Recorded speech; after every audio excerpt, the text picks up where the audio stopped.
Hezbollah has announced that it launched a rocket attack on Israeli occupation forces in Iran's settlement. Hezbollah added in a statement that another rocket salvo targeted forces between Shatula and Al-Rahib. Hezbollah also reported that its fighters repelled an Israeli advance at Fatima Gate in southern Lebanon with artillery fire.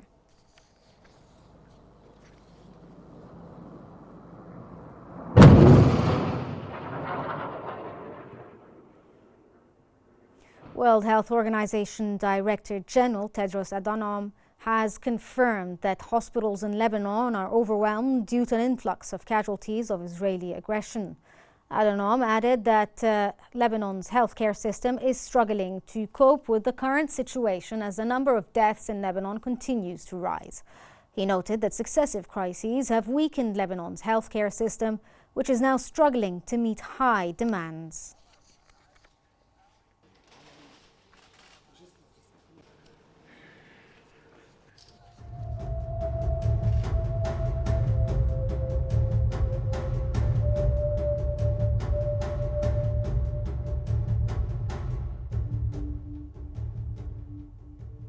Israeli warplanes have committed a massacre in Nabatieh, southern Lebanon, that resulted in numerous civilian deaths. Israeli occupation forces have also conducted an airstrike on the town of Kafr Tibetan, an entire district. Israeli warplanes launched a strike between the towns of Atit and Juwaya.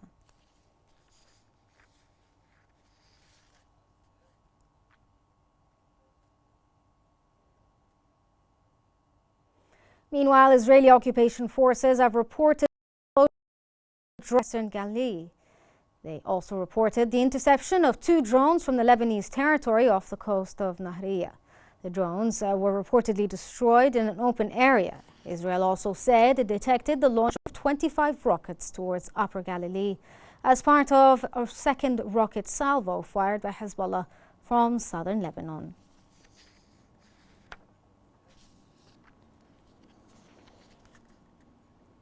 Israeli media has reported the sound of sirens in Metula, Misgav, Akirat, Shimona and Magaroya in the Upper Galilee.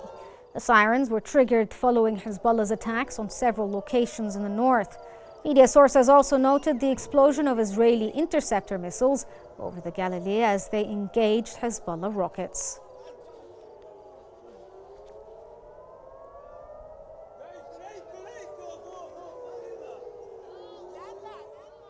Iranian President Masoud Pezeshkian has vowed a strong response to any further Israeli actions.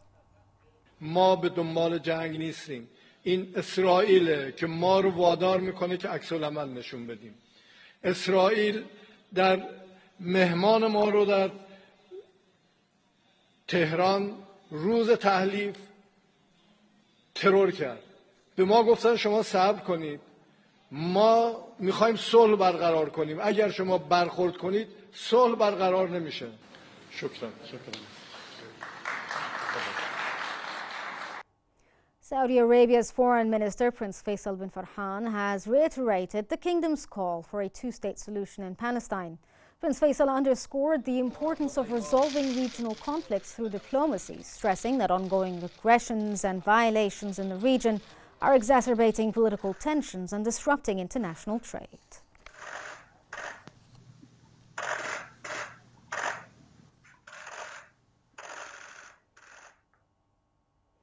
Qatar's Emir Sheikh Tamim bin Hamad Al Thani has reaffirmed that Doha will continue its mediation efforts to help de-escalate the tensions in the Middle East. التصعيد الأخير في الأيام الماضية في لبنان هو ما حذرنا منه منذ بداية العدوان الإسرائيلي، وهو في تزايد، وقد عملت دولة قطر بشكل مكثف للوصول إلى وقف لإطلاق النار واحتواء الصراع. The British government has chartered more flights to help its nationals leave Lebanon. The measures come a day after an evacuation flight left Beirut. In a statement, the British government said that flights will continue as long as the security situation allows, and added that it is working to increase capacity on commercial flights for British nationals.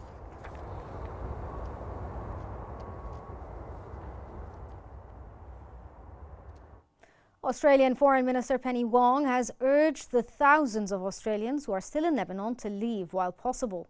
Wong stated that Australia has arranged 580 seats on flights departing Thursday and Saturday for citizens, permanent residents and families who wish to leave. She noted that these flights depend on Beirut Airport remaining operational.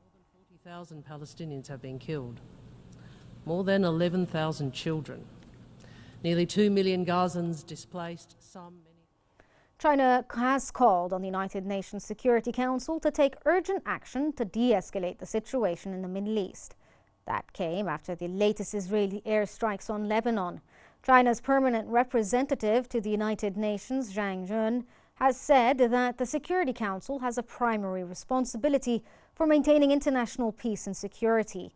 He urged all parties involved to return to political and diplomatic solutions, warning that the escalating conflict in the Middle East has caused an unprecedented humanitarian disaster.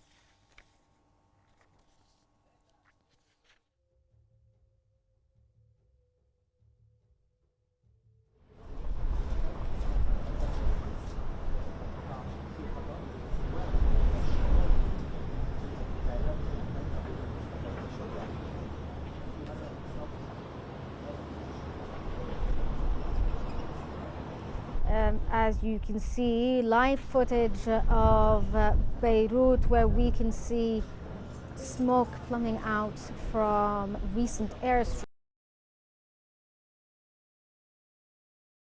causing severe damage to many structures within southern Lebanon, in addition to Beirut.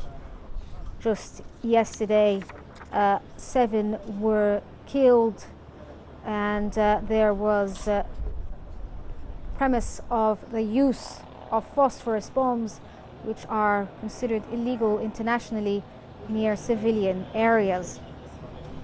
In the last 24 hours, 46 people have been killed and 85 wounded. And the aggression continues in Lebanon, including the capital Beirut. As you can see, there have been airstrikes there.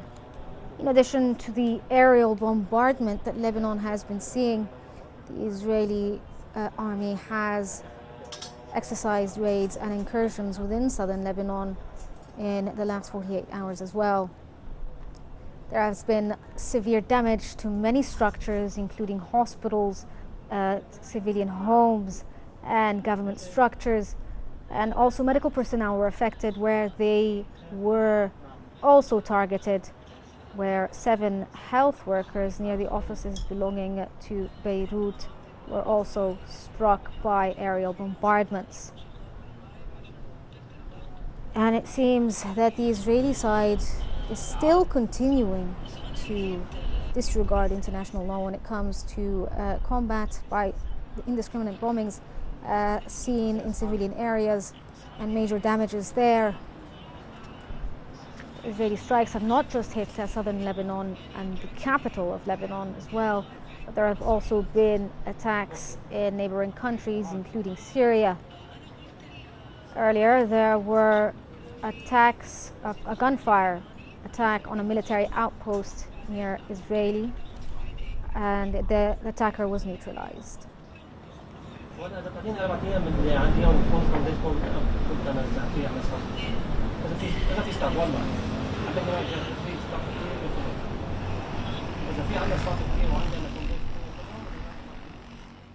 We'll get back to you to more updates there in Lebanon once we have it, but we move to neighboring Syria, where Syrian media outlets have reported that Syrian air defenses were fending off hostile targets in western Damascus. Israel has intensified its targeting of sites near the border crossings linking Syria and Lebanon. Thousands have crossed the border over the past week to flee Israeli heavy raids on Lebanon.